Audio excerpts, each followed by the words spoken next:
আসসালামু আলাইকুম ওয়া রাহমাতুল্লাহি ওয়া বারাকাতুহু।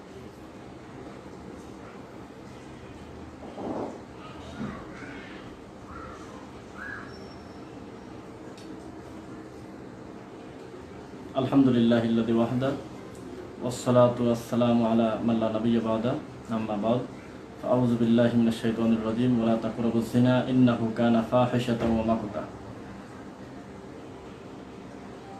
ওয়া ক্বালা তাআলা কুল জাআল হক ওয়া যাহাকাল বাতিল ইন্নাল বাতিলা কানা যাহুকা। খুব অল্প সময়ের ভিতরে আমাকে অতি দ্রুত জানাবেন কথা বোঝা যাচ্ছে কিনা, একটু কষ্ট করে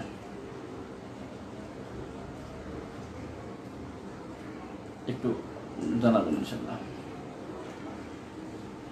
যাই হোক, আমরা কোনো ভূমিকায় যেতে চাচ্ছি না, আমরা সরাসরি আজকে আলোচনা করতে চাচ্ছি আপনাদের সামনে।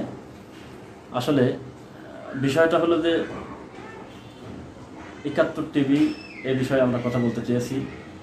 কম বেশি মোটামুটি সকলেই আমরা, গোটা ফেসবুক, বিশেষ করে আমাদের যুবক দিনী ভাই, যে যে দল যে যে মতের হোক না কেন, কম বেশি যার যার জায়গা থেকে প্রত্যেকেই ব্যাপক হারে আওয়াজ তুলতেছে। এটার দ্বারা কিন্তু আমরা স্পষ্ট বুঝি যে ধর্মীয় অনুভূতি কাজ করতেছে আলহামদুলিল্লাহ খুব ব্যাপকভাবে। এটা একটা বিষয়। আর ২ নং কথা হলো যে আমরা মোটামুটি, এটা আল্লাহর দিনের সবচাইতে বড় বিজয় যে এখন আর কোনো নোংরা কথা, ধর্মের বিরুদ্ধে কোনো আদেবাদে কথা বলে কেউ আসলে কোনো থাকতে পারতেছে না আলহামদুলিল্লাহ। প্রত্যেকেই এখন সচেতন, সকলেই ইনশাল্লাহ বিষয়টাকে খুব দ্রুত প্রতিবাদের সুর তোলেন। যাই হোক, যে কথা বলতেছিলাম, খুব অল্প সময়ের ভিতরে আমরা সাউন্ড সব ঠিক আছে, জি আলহামদুলিল্লাহ। তো এখন যে কথা বলতেছিলাম, ৭১ টিভি মাঝে মধ্যেই বিভিন্ন বিষয়ে আপত্তিকর এমন হাস্যকর কথা বলে। কিছুদিন আগে নারায়ণগঞ্জের যে পরিস্থিতিটা হয়ে গেল আল্লাহর ঘর কেন্দ্রিক, আমাদের কত দিনী ভাইয়ের সালাত অবস্থায় জীবনটা ঝরে গেল, অথচ তখন এই কথা ওঠানোর সময় যে মসজিদটা জায়গা বৈধ না অবৈধ, জমি দখলের প্রথম স্তর, কত ধরনের আপত্তিকর নোংরা কথা। এই ৯০%-এর উপরে মুসলমান, এটা একটা হিসাব আপনারাই আমাদের দিকে দেন। তো যাই হোক, এখন আমরা একটু কথা বলতে চাচ্ছি। আলেম ওলামাদেরকে বিভিন্ন সময় বিভিন্ন ব্যক্তিকে নিয়ে তাদেরকে ছোটোখাটো করার জন্য ইসলামের একদম মৌলিক বিষয়গুলো এমনভাবে নোংরাভাবে উপস্থাপিত করেন মানুষের সামনে, যেটা এর চাইতে বড় আপত্তি করার কিছু হতে পারে না। এরপরে আমরা যেটা আপনাদেরকে বলতে চাচ্ছি সেটা হলো, কিছুদিন আগে দেখেন, আবার বলি কথাটা, হয়তো সবার পছন্দ হবে কিনা, কথা হবে কিনা সবার, তবু আমরা একটু বলতেছি কথাটা এইভাবে যে গিয়াসউদ্দিন আত-তাহেরি অথবা চরমনার পীরের মুরিদদের নাচানাচি হোক বা উল্টাপাল্টা যে যাই করুক, এই সমস্ত বিষয় আমরা চাই না কখনো মিডিয়ার সামনে সরাসরি টিভি চ্যানেলে আসুক। কেন জানেন? আমাদের আলেম ওলামাদের ভিতরে শত মত পার্থক্য থাকলেও, হাজারো মত পার্থক্য থাকলেও, বোঝা যাচ্ছে না সাউন্ড বোঝা যাচ্ছে না, হাজারো মত পার্থক্য থাকলেও এইটা এক আলেম অন্য আলেমকে বলবে। দিনী বিদ্যা, কিছুদিন আগে কথা হলো যে আলেম ওলামাদেরকে এমন একটা ব্যাপার করা হোক, ইসলামের যে ইচ্ছা যে কেউ ফতোয়া দিয়ে দিচ্ছে, যে কেউ কথা বলতেছে মাঠে ময়দানে, যে কেউ ওয়াজ করে ছেড়ে দিচ্ছে, ইউটিউব দখল করে নিচ্ছে, এইরকম যেন না হয়। একটা সরকারের নীতিমালার জন্য বেশ কিছুদিন আওয়াজ তুললো তারা। তো আমার একটি কথা, তো দিন ধর্ম না জেনে, বা আপনাদের দৃষ্টিতে মাঠে ময়দানে যারা আছে তারা দিন ধর্ম বোঝে না, তা আপনি দিন ধর্ম বোঝেন, আপনি ওখানে বসে মন্তব্য করতেছেন, এই সাহসটা আপনাকে কে দিল? দিনের কোনো বিষয়টা সঠিক হচ্ছে না বেঠিক হচ্ছে, এইটা তো আগে সঠিকটা জানতে হবে।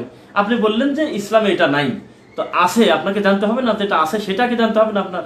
আপনি এমনি বলে দিলেন যে ইসলামে নাই, তো কোনটা নাই কোনটা আছে, এই হ্যাঁ না আপনি বুঝতে পারবেন? সে বিদ্যা আল্লাহ আপনাকে দিয়েছে, আপনি বসে গেছেন সুন্দরভাবে। আর একটা মজার ব্যাপার, এমন আলেমকে চুজ করে, এমন আলেমকে বাছাই করে ওই পর্দার ভিতর থেকে ফোন দিয়ে দিচ্ছে, জি মৌলানা সাহেব আছেন এখন, জি এই বিষয়ে তাহলে আপনি কি বলেন?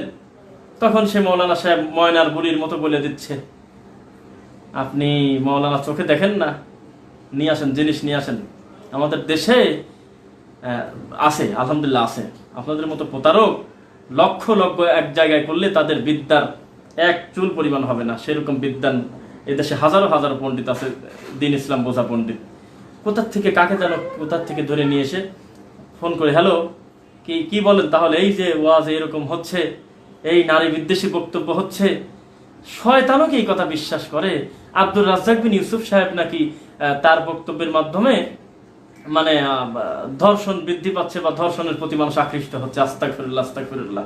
যার বয়ানে সবচাইতে বেশি মানুষ, সবচাইতে বেশি মহিলা মনে করতেছিল, বা প্রথম যদি কেউ শুনে থাকে তার মনে হবে যে আমি আত্মহত্যাই করবো কিনা, আমি এত বড় ভয়াবহ পাপী। আর এত জোরালোভাবে রাসূল সাল্লাল্লাহু আলাইহি ওয়াসাল্লাম বলেছেন, নিষেধ করেছেন এই পুরুষের বেশধারী পোশাক পরতে, সুগন্ধি মেখে রং ঢং করে চলতে ফিরতে।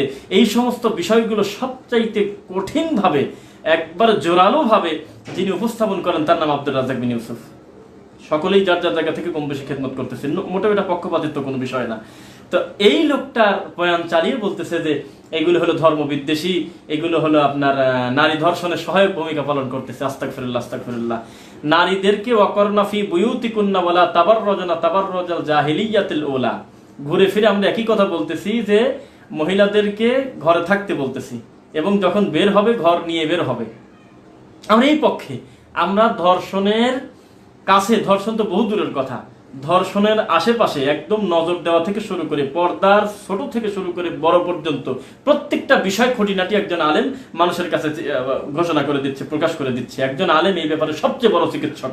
পৃথিবীতে এই আলেমদের মতো, ইসলাম বোঝা মানুষদের মতো এই মাটির উপরে কোনো ডাক্তার নাই জেনা ব্যভিচার বন্ধ করার ব্যাপারে। সবচাইতে ভূমিকা বেশি তাদের, কেননা তারা আল্লাহর কোরআন এবং রাসূল সাল্লাল্লাহু আলাইহি ওয়াসাল্লামের সহিহ হাদিস দিয়ে ব্যাখ্যা করে 1450 বছর আগে যে মেডিসিন দেওয়া আছে ওইটা অনুবাদ করে মানুষের কাছে প্রেজেন্ট করে আলেম ওলামা।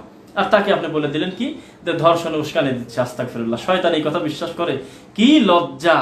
এই ভিডিও চালিয়ে আজকের এই দিনে মিনিটে মিনিটে বা একদিন পর পর জেনা ব্যভিচারের ঘটনা শোনা যাচ্ছে। আর এই মুহূর্তে একদম পুরা উল্টা আব্দুর রাজ্জাক বিন ইউসুফ আরো কয়েকজন দেখলাম তাদের বক্তব্য নিয়ে এইভাবে ফলো করে দিচ্ছে মানুষের সামনে।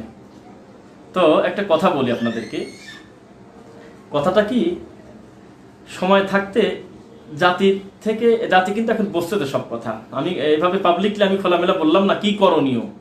জাতি কিন্তু জানে কাকে উপরে তোলা লাগবে, কাকে উপর থেকে নামাতে হবে, কখন কোন ডিসিশন নেওয়া লাগবে। ফেসবুক নামক একটা উন্নত মানের বিশেষ প্ল্যাটফর্ম আছে যেখানে হাজারো মানুষ, লাখো মানুষ স্বাধীন মতো তার নিজস্ব মতামত ব্যক্ত করতে পারে। সেখান থেকে সুন্দরভাবে একটা সিদ্ধান্ত নিতে পারে এখন আমাদের কি করণীয়। পাগলামি করবেন, মুহূর্তের ভিতরে সারা পৃথিবীর বাঙালি খেপে যাবে ইনশাআল্লাহ। যে যেখানে আছে আমাদের দিনী মুসলিম ভাই বোন, আপনি থাকেন কোথায়, তামাশা করবেন না কখনো। আল্লাহর দিন নিয়ে খেলতে হয় না। আপনি নিজেও জানেন ওই বিষয়ে আপনার বিদ্যা নাই, তাই তো আপনি মাঝে মাঝে হুজুর আলেমদেরকে নিয়ে বৈঠক করে তাদের সাথে কথাবার্তা বলেন। এগুলো করার কি প্রয়োজন আছে বলেন তো দেখি? প্রকাশ্যে ইসলাম নিয়ে আপনি তামাশা করতেছেন। আমি প্রথমে যেটা বলেছিলাম যে আপনি তাহেরি বলেন, অমুক বলেন, তমুক বলেন, প্রকাশ্যে যারা নাচানাচি করতেছে, প্রকাশ্যে যারা ধর্ম বিকৃতি করতেছে মনে হচ্ছে, তাদেরকেও আপনার মিডিয়াতে দেখানোর অধিকার আপনার নাই। আপনাকে কে দিয়েছে অধিকার? কে দিয়েছে অধিকার? এই অধিকার আপনার নাই। কেননা আপনি যখন এই তাহেরিকে, আপনি যখন এই খণ্ডচিত্র হাজারো লাখো বক্তব্যের ভিতর থেকে একটা বিশেষ অংশ মানুষের সামনে প্রেজেন্ট করে যখন আপনি দেখান, এই দেখেন হুজুররা কি করে, তখন এইটা তারা বোঝে না যে এটা সুন্নি গ্রুপ, কি এটা দেহলবি গ্রুপ, কি এটা কওমি গ্রুপ, কি এটা আলিয়া গ্রুপ, কি এটা আহলে হাদিস গ্রুপ। এরা কিচ্ছু বোঝে না। সাধারণ মানে হাজারো মানুষ তারা তাকায় থাকে আর মনে করে টুপিওয়ালা মানেই মনে হয় এরকম ড্যান্স দেওয়া, জিকির মানেই মনে হয় এরকম লাভ দিয়ে ওঠা। আপনি এই তামাশা করতে আপনাকে কে বলেছে? আপনাকে ফাজলাম করবেন না। আপনি সাবলীল ভাবে আপনাদেরকে বলি, দেখেন নারীদেরকে আমি বলেছি যে একটু কঠিন হয়ে গেছে বলা, বা এটা উচিত। আমি বলেছি সারাদিন চিৎকার চেঁচামেচি করে ব্যানার নিয়ে রাস্তায় নেমে ঢাক ঢোল পিটিয়ে অর্ধ উলঙ্গ হয়ে আপনি নাচানাচি করতেছে। এখনই দেখেন ফেসবুকে একজনকে জড়িয়ে ধরে আছে, ওরা নাকি গিয়েছে ধর্ষণ ঠেকানোর জন্য। আস্তাগফিরুল্লাহ। ওইভাবে ঠেকে না, ওইভাবে ধর্ষণ চলে না, ওইভাবে ধর্ষণ ঠেকবে না। আলেম ওলামাদেরকে স্বাধীন মতো কথা বলতে দিতে হবে। এই মাটির উপরে আমার জানা মতে এক্সেপশনালি নট এক্সাম, পৃথিবীতে এমন কোনো আলেম নাই যিনি কোরআন হাদিস বোঝে আর সে মানুষকে জেনার দিকে আকৃষ্ট করবে। আস্তাগফিরুল্লাহ। এটা করে না কোনোদিন। প্রত্যেকটা আলেম যার যার জায়গা থেকে জাতিকে সচেতন করার জন্য, দিনের বিদ্যা দেওয়ার জন্য, কিভাবে মানুষ সভ্য হবে সেটা চেষ্টা করে। সরকারের শত্রু আমরা, সরকারের শত্রু শয়তানি করো, সরকারের বন্ধু আমরা। কিভাবে বন্ধু জানো? যে কোনো সরকার বলতে কোনো দল বোঝাচ্ছে না, যে কেউ হোক। কেননা প্রত্যেকটা রাষ্ট্রীয় প্রধান তারা চাইবে কিনা সেটা তার ব্যাপার। যদি চেয়ে থাকে যে আমার দেশে চুরি না হোক, আমার দেশে জেনা ব্যভিচার না হোক, আমার দেশে অবৈধ লোক না থাকুক, আমার দেশে নোংরা কাজ না হোক, এই সমস্ত কাজে সবচেয়ে বেশি সহায়তা করতেছে হলে আলেম ওলামারা। কিভাবে দেখবেন? একজন আলেমের বয়ানে এক একটা জালসাতে একবার কিছু না হলেও 10টা মানুষ ইস্তেগফার করে বা 5টা মানুষ করে একটা জুমার খুতবাতে হোক, কোনো মাহফিলের মাধ্যমে হোক, আলেম ওলামাদের যে কোনো বক্তব্যে প্রতি মিনিটে মিনিটে ঘন্টায় ঘন্টায় হাজারো মানুষ সঠিক দিন খুঁজে পাচ্ছে। তারা কান ধরে তওবা করতেছে যে না আমরা তাওবাতুন নাসুহ করতেছে, আর জেনা করবো না। বাবা, জেনা এত বড় পাপ, চুরি এত বড় পাপ। আর সারিকাতু ফাকতাউ আইদিয়াহুমা জাযাআম বিমা কাসাবু নাকালাম মিনাল্লাহ, এত বড় পাপ। তখন ওইগুলো ছেড়ে দিচ্ছে, আর আপনি ওখানে বসে যতই লাফালাফি করেন, যাই কিছু করেন। বিচার ব্যবস্থা আমরা জানি না, বিচার ব্যবস্থার পরিস্থিতি কি, বিচারের যে অবস্থা, এটাই তো মানুষ সুযোগ নিয়ে নেয়। ইসলাম হলো প্র্যাকটিক্যাল, কোনো তামাশা করার দরকার নেই। আমার এই কথাটা যদি যারা উপর পর্যায়ে আছেন তথাকথিত, বা সেই সমস্ত দায়িত্বশীল বিশেষ রয়েছেন যারা, তা যদি আমার এই কথাটা শুনে থাকেন, আমি আপনাদেরকে বিনয়ের সাথে বলতেছি, আপনার কোনো ঝামেলা নেই। আপনি ধর্ষণ বন্ধ করতে চান, জেনা বন্ধ করতে চান, 71 চেঁচামেচি শয়তানি করার দরকার নেই। পৃথিবীতে কারো কোনো তামাশার দরকার নেই। আপনি এই মুহূর্তে কোরআন এবং সহিহ হাদিসের আমল চালু করে দেন, কোরআনের শরীয়তের বিধান চালু করে দেন, বিধান চালু করে দেখেন, হাতে হাতে ফলাফল হবে না, তাছাড়া কোনো দিন হবে না। যদি বলেন যে সকলেই মাঠে নামতে হবে, মাঠে নামতে হবে মানে আপনি মুসলমান, আমি কি হিন্দুর বিরুদ্ধে নামবো নাকি? আমি কি ইহুদি খ্রিস্টানের বিরুদ্ধে নামবো নাকি? আমি আপনাকে বলবো কেন যে চুরির জন্য হাত কাটেন? আমি আপনাকে বলবো কেন যে জেনার জন্য আপনি বুক পর্যন্ত গেড়ে মুখ ফাটিয়ে দেন, দেশ তারা করেন, 100 বেত্রাঘাত করেন? আমি বলবো কেন? আপনি মুসলমান না? আপনার ইমানের দাবি এটা, আপনি কিসের মুসলমান? আপনার ইমান বলবে এই কথা, আমার ধর্মে কি আছে এটা শাস্তি। ঘুরিয়ে ফিরে পাশ করা লাগে, অমুক করা লাগে, দেখি 10 জন মিলে বসি, 15 জন মিলে বসি, দেখি তারা কি বলে। এইগুলো ঝামেলা করার দরকার নাই। আপনি আপনার নিজস্ব সংবিধান থেকে হারিয়ে গিয়েছেন। আপনি এখন একটু কোরআন মাজিদটা খুলে দেখেন, রাসূল সাল্লাল্লাহু আলাইহি ওয়াসাল্লামের সুন্নাহটা একটু তাকায় দেখেন, দেখবেন যে আপনার ধর্ষণ বন্ধ, চুরি বন্ধ, জেনা বন্ধ, ব্যভিচার বন্ধ, হারাম, সুদ, ঘুষ, এরপরে যত সামাজিক অপসংস্কৃতি, নোংরা, অন্যায়, ব্যভিচার আছে, যা কিছু আছে, সব কিছু কি করে বন্ধ হবে? সবচাইতে বড় ট্যাবলেট মুহাম্মদ সাল্লাল্লাহু আলাইহি ওয়াসাল্লামের মাধ্যমে আল্লাহ 1450 বছর আগে দিয়েছেন। আলাদা করে আপনাকে আর ভাবতে হবে না যে কিভাবে কি করবে, এটা আপনাকে মনে করতে হবে না। তো এইবার আমরা যে কথা বলতেছিলাম, যে সর্বদা সব সময় আপনি মনে রাখবেন যে মানুষ কিন্তু সচেতন। 2-3 বার উচ্চারণ করতেছি কথাটা, মানুষ কিন্তু সচেতন। ফলাফল তো দেখতে পারতেছেন। তামাশা করবেন না, কখনো তামাশা করবেন না মিডিয়ার নামে, কখনো করবেন না। আপনি এইগুলো করবেন না। কাকে বেইজ্জত করতে চাচ্ছেন? কাকে ছোট করতে চাচ্ছেন? একজন দিনী আলেম, একজন টুপিয়ালা, একজন দাঁড়িয়ালা, একজন আলেম মানুষকে আপনি লাখো মানুষের সামনে, কোটি মানুষের সামনে, টিভিতে বসে, 71 টিভি হোক আর এক টিভিতে হোক, বসে তাকে বেইজ্জত করতে পারলে আপনি জিতে গেলেন। একটা কাজ করলেন, মজার ব্যাপার। দেখেন, আপনাকে রাগ করবেন না। প্রত্যেক আলেমের যার যার জায়গায় তার একটা গ্রহণযোগ্যতা আছে, সকলেই একরকম হবে তা না। প্রত্যেকটা লোক, প্রত্যেকটা আলেম ডক্টর জাকির নায়েক হবে সেটা জরুরি না। এটা আল্লাহ যাকে মনোনীত করবেন তিনি হবেন। কিন্তু সত্য করে বলেন তো, সকলেই কি আল্লাহ একই মাপে একই বিদ্যা দিয়েছে, একই দিন তা দেয় নাই? এখন এইটা সুযোগ নিয়েছে এই টক শোতে একটা দিনের একটা বিষয়কে নোংরাভাবে উপস্থাপিত করার জন্য, বেইজ্জত করার জন্য বাছাই করা আলেম রেডি। দরবারে কিছু আলেম আছে, এরপরে আলেম ভালো, সহজ সরল লোক, উনি কোন দোষের কিছু না, লোকটা খারাপ না, কিন্তু একবারে সহজ সরল, কোন দিন ধর্ম সেরকম কিছু জানে টানে না, যা বলে জি জি জি, এইরকম বুলি আওড়ানো লোক নিয়ে আসে খালি মিডিয়াতে। চোখে পড়ে না দেশে ভালো আলেম নাই? একটা আজে বাজে কথা বললো ধর্মের বিষয়ে, সে যদি লাইভে থাকে 1 কোটি টাকাও যদি দাও তাকে, ধর্মের এই ব্যাপারে কোনো দিন আপোষ করবে না, সত্যকে সত্যই বলে দেবে। এইরকম আলেম আমাদের দেশে শত শত। তাদেরকে নেয় না। ন্যায় হলো কাদের? ওই যে হুজুর কোথায়, হুজুর তো রেডি, হুজুর জি জি এটা ঠিক না, এটা আসলে ভুল, এটা অন্যায়, হুজুর চলে যাচ্ছে, এইভাবে কথা বলতেছে। হুজুর একবার মাথায় নেয় না যে আমি আমার দিনী ভাইয়ের ব্যাপারে আমার হাজারো অমত থাক, আমি মিডিয়ার সামনে কি করে হাজারো মানুষের সামনে আমি তাকে বেইজ্জত করি, ছোট করি, খাটো করি, এটা হুজুর মাথায় নেয় না। তো এখন আলহামদুলিল্লাহ আমরা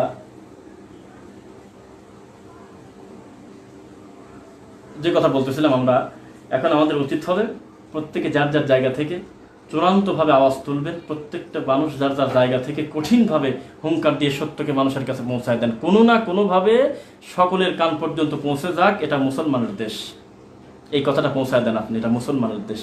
এই দেশে বসে কোনো শয়তানি, কোনো তামাশা চলবে না আল্লাহর দিন নিয়ে, ধর্ম নিয়ে।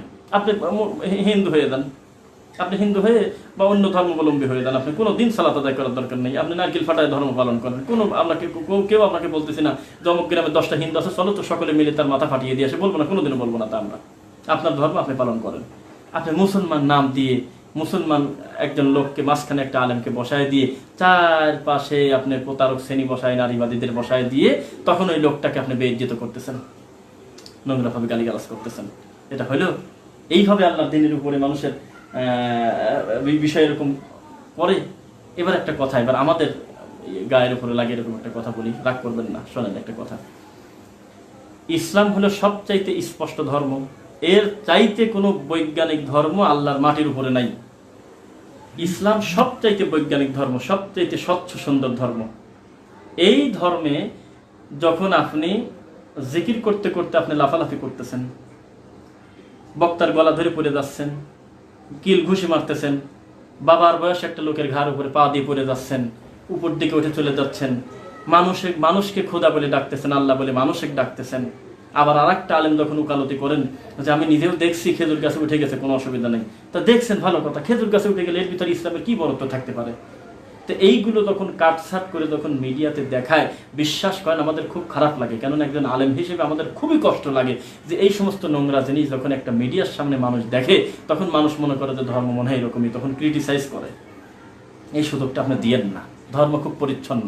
আমি বলেছি চুপ থাকা ভালো, চুপ থাকা ভালো, তবু মানে কথা না বলা ভালো, তবু নোংরা কোনো কথা বলা ভালো না, কোনো আদেবাদের কথা বলা ভালো না।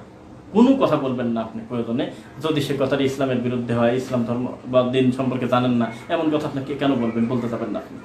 শোনেন, এই জন্য আপনাকে বারবার বলি, শত মত পার্থক্য থাক, খবরদার দিনকে ইসলামকে নিয়ে তামাশা মানে বিকৃত করবেন না। বলেন তো এই 71 টিভির ব্যাপারে এত মানুষের কেন এই ভিতরে জ্বালাপোড়া হচ্ছে? বলেন কেন হচ্ছে? একমাত্র তারা দিনকে ভালোবাসে, ইসলামকে ভালোবাসে, আর কোনো স্বার্থ না, কোনো বিষয়ে কথা বলে নেই, তাছাড়া ইসলামকে ভালোবাসে। কথা বলতে হবে না? কথা বলতে হবে। আপনি এই যে এইগুলো দৃশ্যরে আল্লাহ, বিচার ব্যবস্থার বিষয়ে আমরা বলবো না, আমরা বলবো। একজন নিরীহ 2 মাসের বাচ্চা রেখে, 2 মাসের বাচ্চা আছে, প্রবাসে থাকে, কয়েকদিন পর প্রবাসে চলে যাবে, মাত্র 10,000 টাকার জন্য। হ্যাঁ, ধরে নিলাম ভুলভ্রান্তি মানুষ হিসেবে, কার কি থাকুক না থাকুক, কিছু বলার আপনারও হয়তো ছিল, ভালো কথা। একটা মানুষের এই গায়ের চামড়া ছিলে, এই আঙুলটা তুলে এরপরে আপনাকে তাকে জীবনের মতো হত্যা করে দিতে হবে, সারাটা রাত টর্চারিং করে গোটা শরীর আপনি ক্ষতবিক্ষত করে দিবেন। কোন দেশে বাস করি? এগুলি কথা বলতে হবে না। এখানে আপনি দল খুঁজবেন না, এখানে কোনো দল আপনি খুঁজবেন না, আপনি এখানে খুঁজেন যে মানবতাটা কি বলে। মানবতাটা ইসলাম তো মানেনি না, ইসলামের কথা শুনলেই তো রাগারাগি করেন। একটা ইহুদি খ্রিস্টানের খারাপ লাগবে ইসলামের কোনো বিষয় সুন্দরভাবে প্রেজেন্ট হলে, মুখ কালো হয়ে গেছে। বিশেষ করে 71 টিভিতে যখন কোনো ইসলামের বিষয়ে কোনো কথাবার্তা হয়, দেখবেন যে কোনো আলেম যদি 2 মিনিট কথা বলে, কোনো বিষয় উপস্থাপন করতেছে, তখন বাকি লোকদের মুখের দিকে তাকানো যাচ্ছে না, এমন টেনশন, মনে হচ্ছে যে একবারে কি বলবো, ইহুদি খ্রিস্টানের চাইতেও কঠিন কষ্ট পাচ্ছে তারা, যে ইসলামের এই বিষয়টা কিভাবে ইনি প্রেজেন্ট করতেছে, এটা তো ঠিক হচ্ছে না, এটা মনে করে। তো এটা খুবই কষ্টের ব্যাপার। বারবার ঘুরে ফিরে একই কথা বলতেছি, সাবধান হন, ইস্তেগফার করেন, তওবা করেন, এই সমস্ত আদেবাদি কিছু করবেন না। পাবলিককে খেপিয়ে, হ্যাঁ, পাবলিককে ছোট করে, পাবলিককে অপছন্দ করে, পাবলিককে নাই মনে করে আপনি চলতে পারবেন? পারবেন না। আর সবচাইতে বড় তৃপ্তি আমাদের মজা লাগে, আমি মাঝে মাঝে কথাটা বলি, যে ভুল মানুষের ঘর থেকে সঠিক জিনিস আল্লাহ বের করে দেবেন, এর নাম হলো আল্লাহ সুবহানাহু ওয়া তাআলা। হচ্ছে সময়ে সময়ে। আর মানুষ যত দিন ইসলামের প্রতি আকৃষ্ট হবে, মানুষ যত দিনের বিষয় আগায় আসবে, তত আপনাদের প্রতারণা ধরা পড়ে যাবে, তত নোংরা জিনিস মানুষের সামনে ধরা পড়ে যাবে। এটা সত্য কথা, একদম সত্য কথা। আর মানুষ আলহামদুলিল্লাহ, আলহামদুলিল্লাহ, গান বাজনার আসরে এখন আর মাতে না, নোংরা জিনিস যাত্রা প্যান্ডেল নিয়ে যুবক আর দৌড়ায় না। প্রত্যেকটা প্রবাসী প্রায়, আমি খুব সুধারণা করে বলতেছি, কিছু ব্যতিক্রম, ম্যাক্সিমাম প্রবাসী তারা এত বেশি দিনের প্রতি অ্যাক্টিভ যা শেষ করার মতন। আলহামদুলিল্লাহ, একটু কথা বললে বোঝা যায় যে দিনী বিদ্যা কত রাখে তারা, অবসর সময়টা আল্লাহর দিন চর্চা করে তারা। তো এটা ইসলামের বিজয় না? তো এতে একজন হিন্দুর খারাপ লাগবে, খ্রিস্টানের খারাপ লাগবে।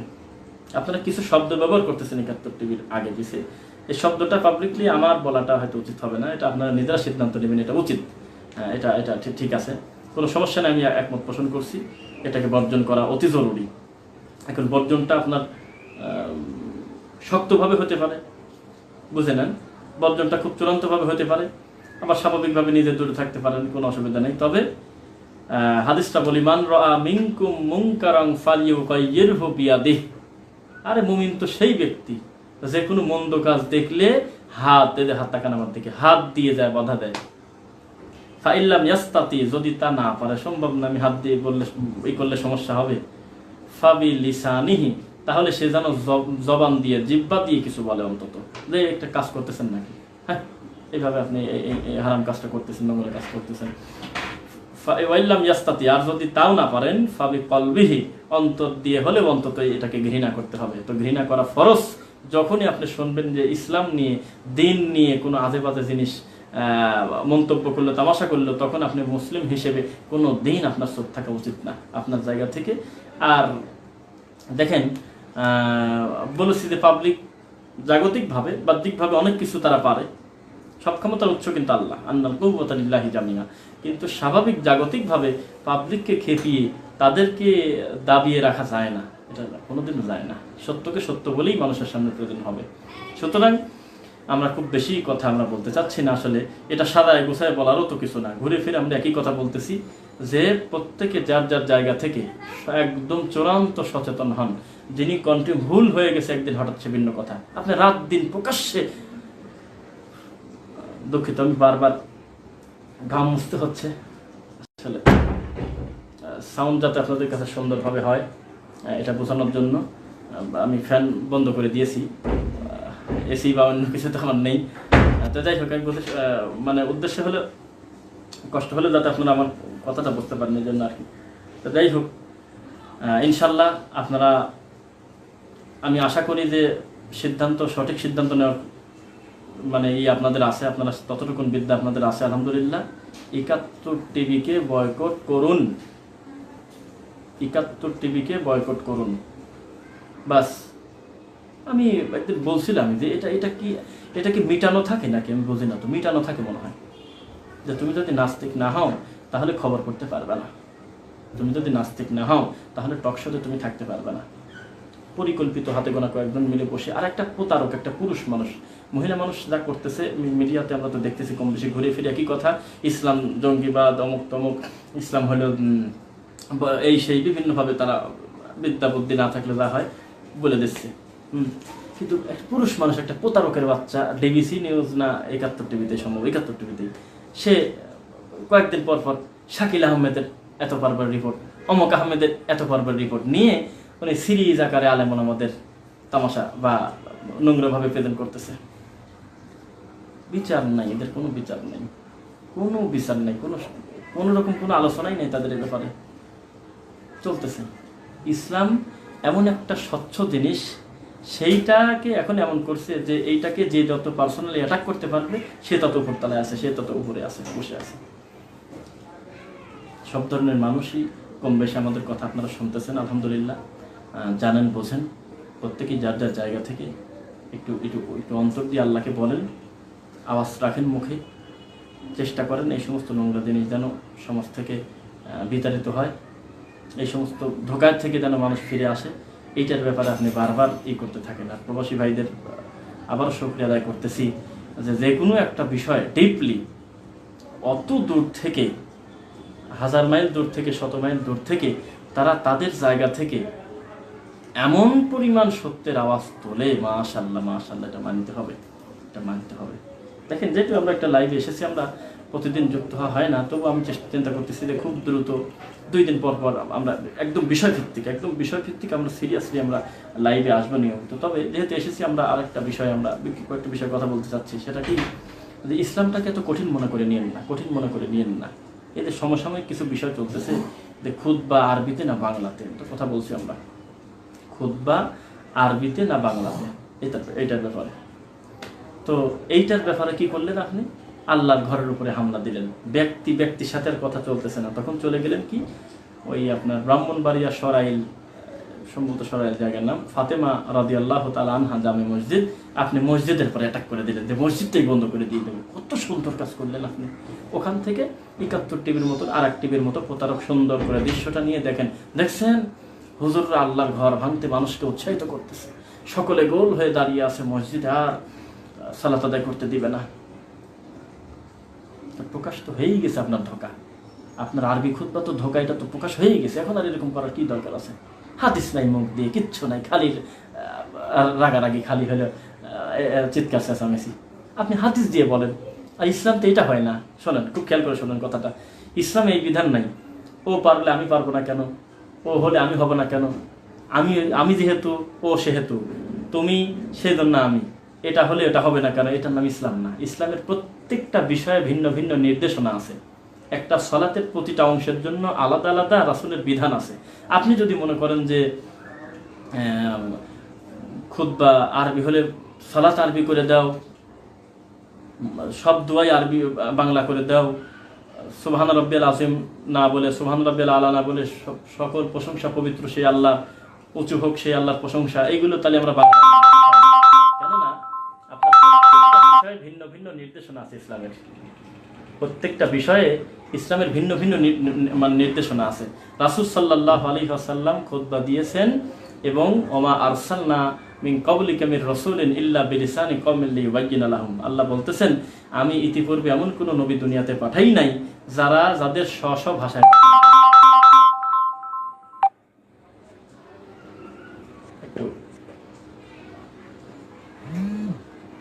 যাদেরকে আমি মানে নিজ নিজ ভাষায় পাঠাই নাই, এটা একটা ব্যাপার।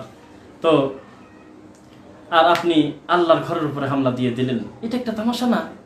অন্তত আমাদের দিনই ব্যাপারে আল্লাহ এবং তার রাসূলের দিকে ফিরে আসি চলেন আমরা। এটা সমাধান আসবে না, কোনোদিন আসবেন না। দেখেন, রাগ করবেন না, কিন্তু আস্তে আস্তে সবই তো চলে যাচ্ছে। এখন যদি আমরা কাউকে বলি যে ভাইজান এটা তো বিদআত, এখন আর অত বেশি রাগ বা কোনোদিনও শোনে নাই এমন ঘটনা ঘটতেছে না। কেন না? আপনাদের ঘর থেকেই, আমাদের ঘর থেকেই সঠিকটা সময় সময় আমরা নিজেরাও আমরা অনেক কিছু ভুল কিছু করতাম। আস্তে আস্তে আল্লাহ চাইতো আমরা সঠিকটা পাচ্ছি সময় সময়।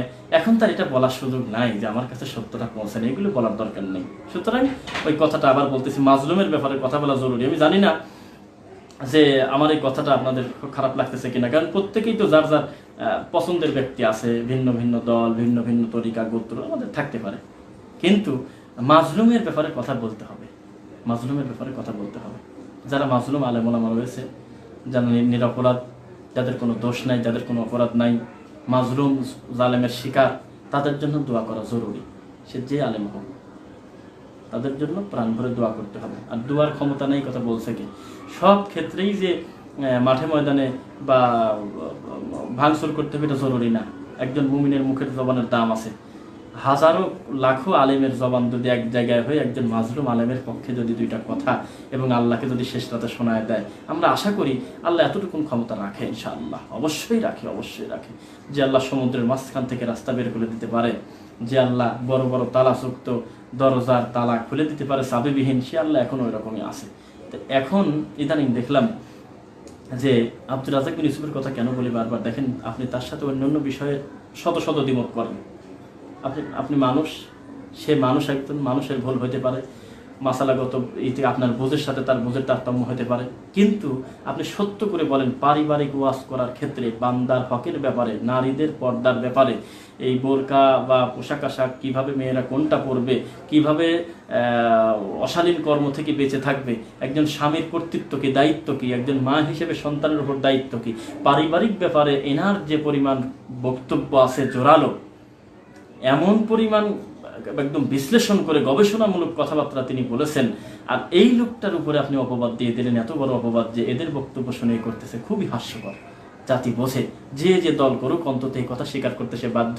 আব্দুর রাজ্জাক বিন ইউসুফ হলে পারিবারিক ওয়াদে ফার্স্ট, পারিবারিক বিষয়ে, সামাজিক কুসংস্কারের ব্যাপারে, এরপরে হলো শত্রুতা, হিংসা, গীবত। আপনি এখনই নারীর পর্দা লিখে টানতেন তো তার নাম দিয়ে, দেখবেন যে ইসলামের কত সৌন্দর্য সুন্দরভাবে ফোটায় উঠাইছে। এই জন্য জবান থাকলেই মানুষের উপরে জুলুম করতে হয় না, বিচার হয়েই যায়। এটা কখনো মনে করবেন না, তামাশা মনে করবেন না। আর আলেমদেরকে আমি আরেকটা কথা বলে দিচ্ছি, এখানে বহু ধরনের মানুষ আছেন, কথা সব কথাই পৌঁছে যাবে আমি জানি। দেখেন কথাটা বলা, কয়েকদিন আগে আলাউদ্দিন জিহাদি, তাকে জেলে দেওয়া হলো। কে দিল?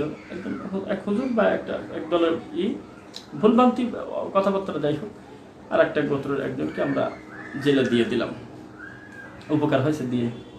মানে আমি যদি চাই যে সে দেবে যাক, তার ব্যাপারই হোক সেই রকম, এই উদ্দেশ্য যদি আমি এটা করে থাকি, আমি তার ক্ষতি করতে পারলাম না খুব একটা, কোনো কিছু হয়নি। এই জন্য একজন আলেম আর একজন আলেমকে জেলে ঢুকাতে হবে, তাকে বিচার এই করতে হবে, তাকে অমুক করতে হবে, এটা বলে কোনো দিন মানে সফল হওয়া যায় না, কোনো দিনও সফল হওয়া যায় না। আরও তাকে হিরো বানানো হয়, তার গোত্রে তার সে যদি আগে বিদাত করতো, শিরিক করতো দিন 30টা, এখন ঘোষণা দিয়ে 100টা করবে, এইটা আপনি মনে রাখবেন। এই জন্য কোনো আলেম কখনো কোনো আলেমের বিপদে, কোনো আলেমের মাজলুম অবস্থায় থাকার পরে তাকে তালি দিয়ে তাকে মানে তার এই কষ্টটাকে আপনি স্বাগত জানাবেন না, অন্তত এটা মনে রাখা উচিত। মিডিয়াতে যখন ইসলাম বিদ্বেষী কথা হয়, তখন আমরা কে কোন দলের, কে কোন তরিকার, এইটা আমরা মাথায় নিতে পারবো না, আমরা কখনো না। আমাদের উচিত প্রত্যেকটা আলেম যার যার জায়গা থেকে এই প্রতিবাদটা করা, এই এদের ধোকার বিষয়ে মানুষের সামনে প্রকাশ করা। যাই হোক, আমরা কথা খুব বেশি লম্বা করতে চাচ্ছি না। আমরা মোটামুটি অনেক লম্বা সময় পরে বা বেশ কিছুদিন পরে আমরা লাইভে আমরা সময় দিলাম ইনশাল্লাহ। এর ভিতরেই এখন আমরা সিদ্ধান্ত নিচ্ছি ইনশাল্লাহ অচিরেই আমরা লাইভটাকে খুব বেশি গুরুত্ব দিয়ে নিয়মিত আসবো আর কি। আরেকটি কথা আপনাদের বলে রাখি যে সঠিক দিনের বিদ্যা ছাড়া, সঠিক দিন ইসলামের শিক্ষা ছাড়া জেনা ব্যভিচার বলেন, অন্যায় বলেন, ধর্ষণ বলেন, প্রতারণা বলেন, এগুলো কোনো কিছুই দূর হবে না। বেসিক ইসলামের শিক্ষা লাগবে। সেক্ষেত্রে অনেক কিছুই তো চলতেছে, স্বাধীন মতো সব কিছুই চলতেছে, অথচ দিনী প্রোগ্রামগুলো, দিনী মাহফিলগুলোর ব্যাপারে হয়তো এখনও খুব বেশি কঠোরভাবেই হয়তো ভূমিকা নেওয়া হচ্ছে বা অনুমতি দেওয়া হচ্ছে না। এই জন্য আমি বলি যে সরকারি সিদ্ধান্তটা যদি কোরআনের সাথে সাংঘর্ষিক না হয়, এটা আমাদের মানতে কোনো অসুবিধা নেই। তবে একটি কথা বলি, আমাদের কাছ থেকে কিন্তু আল্লাহর ঘরের জুমার খুতবাটা চলে দেয়নি। মসজিদ ভিত্তিক দার্স অলরেডি শুরু হয়ে গেছে, অলরেডি মসজিদ ভিত্তিক দাস শুরু হয়ে গেছে। প্রত্যেকটা লোক যদি খালি ফোন করে বলেন হুজুর কি সাহেব কি ভাইজান জুমার খুতবা দেন একটা, এটা হয় না। আপনার মতন হাজারো মানুষ যদি একদিনে ফোন দেয়, 4 বছর লাগে তোমার খুতবা শেষ করতে শিডিউল। এই জন্য বলি কি, সীমাবদ্ধতার ভিতরে থাকবেন না, আল্লাহর দিনটাকে একটু একটু একটু একটু বিস্তৃত মনে করেন, একটু বিশাল মনে করেন। এই জন্য আল্লাহর ঘরে দাস শুরু করে দেন মাগরিব থেকে এসা পর্যন্ত। আমি অনুমতি দেওয়ার কেউ না, যদি পরিবেশ থাকে, আবার বলতেছি যদি পরিবেশ থাকে, মাগরিব থেকে এসা কি একটা সপ্তাহে একটা দিন আল্লাহর ঘরে ইসলামী দার্স দেন, পর্দা সম্পর্কে, সামাজিক জাহিলিয়াত সম্পর্কে, যুবকদের চরিত্র সম্পর্কে, এই সমস্ত মাদকতা বিরোধী এরকম অনেক কিছু ধীরে ধীরে তুলে ধরেন আল্লাহর ঘর কেন্দ্রিক। শুধু 5 ওয়াক্ত সালাত আদায় করতেছে লোকজন, যে যার মতো চলে যাচ্ছে, এইটা ফর্মালিটি মেনটেন করা হচ্ছে। এর দ্বারা তো জাতি খুব বেশি বুঝবে কিছু না। এই জন্য পর্যাপ্ত আল্লাহর দিনের চর্চা করবেন যার যার জায়গা থেকে। ইনশাল্লাহ অলরেডি শুরু হয়ে গেছে, অলরেডি আল্লাহর ঘরে তালিম শুরু হয়ে গেছে। যাকে ভালো মনে করবেন, যার দ্বারা মনে হয় যে দিনের একটু উপকার হবে, যার দ্বারা মনে হয় যে সামাজিক অবক্ষয় দূর হবে, জাতি দিন ধর্ম বুঝবে, তাকে দিয়ে আল্লাহর ঘরে তালিম শুরু করে দেন। সোম শুক্র বৃহস্পতি বুধ নাই রবি নাই, যে কোনো দিন শুরু করে দেন, কোনো সমস্যা নেই। আল্লাহর ঘরের চর্চা শুরু করে দেন। আমাকে কোনোদিনও আপনি মাথায় না নিলে কোনো অসুবিধা নেই। এই দেশে হাজারো দিন বোঝা মানুষের অভাব নেই। সুন্দরভাবে দিন ইসলামের বিষয়ে গবেষণা করবেন, নিজের দিন বুঝবেন, বাচ্চাদেরকে বেসিক দিনই শিক্ষায় গড়ে ওঠাবেন। তাহলে এইরকম 71 না, এরকম 1,71,000 যদি থাকে, দিন ইসলামের 4 বছর উপকার করতে পারবে না। যখন মানুষের খুঁটি মজবুত হয়ে যাবে দিনের ব্যাপারে, ইসলামের ব্যাপারে, তখন মানুষকে আর ওইভাবে ধোকা দেওয়া যাবে না ইনশাল্লাহ। আল্লাহ যত প্রতারক আছে তোমার দিনের ব্যাপারে, যারা দিনের ক্ষতি করতেছে, তুমি তাদেরকে প্রথম কথা যে হেদায়েত দাও, এটা তোমার রাসূলের মুখের ভাষা হিসেবে আমরা বললাম। প্রথম কথা, তুমি তাদেরকে হেদায়েত দিয়ে সঠিক পথে ফিরিয়ে দাও। যদি তাদের কপালে হেদায়েত না থাকে, তাদেরকে সমূলে ধ্বংস করে দাও। এই দেশ থেকে সঠিক দিনের বিরোধিতা যারা করে, ইসলামের বিরোধিতা যারা করে, আলেম ওলামাদেরকে যারা গালি দেয়, যারা নোংরা ভাষায় যাদের বেইজ্জিত করে, আল্লাহ তুমি তাদেরকে সমূলে ধ্বংস করে দাও। আর যারা আমরা দিন বোঝা মানুষ আছি, দিনের প্রতি দরদ ভালোবাসা আছে, আল্লাহ আমাদের প্রত্যেককে তুমি দিনের জন্য কবুল করো, এবং আমাদের সকল জানা অজানা সকল ভুলগুলো তুমি ক্ষমা করো, এবং আমরা আমাদের অতীতের সকল নেক আমলগুলো তুমি আল্লাহ কবুল করো, এবং আমাদের সকল ভালো কর্মগুলো তোমাকে খুশি করার জন্যই যেন হয়, এই জন্যই আমাদেরকে তুমি কবুল করো। আর আমাদের ভিতরে একটা কথা, আমরা সকলের যে ব্যাপারে রোগী, কোনো হিংসা, কোনো অহংকার আনবেন না, এটা সবাই মনে রাখবেন। জনপ্রিয়তা কেউ কারো এনে দিতে পারে না। এটা খুব দ্রুত বুঝতে পারবে। এই সমস্ত প্রতারকরা আরো হয়তো সময় আছে, আরো কিছু বুঝতে পারবে ইনশাআল্লাহ। জাতি উপরে তুলে দেয়, জাতি আবার সময় হলে তার কর্মের কারণে তাকে নিচে নামাতে দেরি লাগবে না, এটা হবে। আবার বলতেছি, 71 টিভিকে বয়কট করুন। আল্লাহ, আমরা যদি যে কথাগুলো বললাম সত্যি তোমার দিনের দরদ নিয়ে, ভালোবাসা নিয়ে যদি কথাটা বলে থাকি, এবং যারা অংশগ্রহণ করে একটা সময় আমাদের সাথে ছিল, আল্লাহ তুমি উভয়ের জীবনের সকল গুনাহ মাফ করে দাও। আল্লাহ আল্লাহ আমাদের জানা অজানা সকল ভুলগুলো মাফ করো। আমাদের যারা অতীতে চলে গেছে, কবরবাসী হয়ে গেছে, ঈমান নিয়ে কালেমা সহ ঢুকেছে কবরে, আল্লাহ তুমি তাদের সকলকে জান্নাতি হিসাবে কবুল করো। এবং যারা এখনো দুনিয়াতে বেঁচে আছে, তুমি তাদেরকে হায়াতান তাইয়্যিবা দান করে অন্তত ঈমান সহকারে তুমি আমাদেরকে কবরে যাওয়ার তৌফিক দাও। আল্লাহ সুবহানাকা আল্লাহুম্মা ওয়া বিহামদিক আশহাদু আল্লা ইলাহা ইল্লা আনতা আস্তাগফিরুকা ওয়া আতুবু ইলাইক। আসসালামু আলাইকুম ওয়া রাহমাতুল্লাহি ওয়া বারাকাতুহু।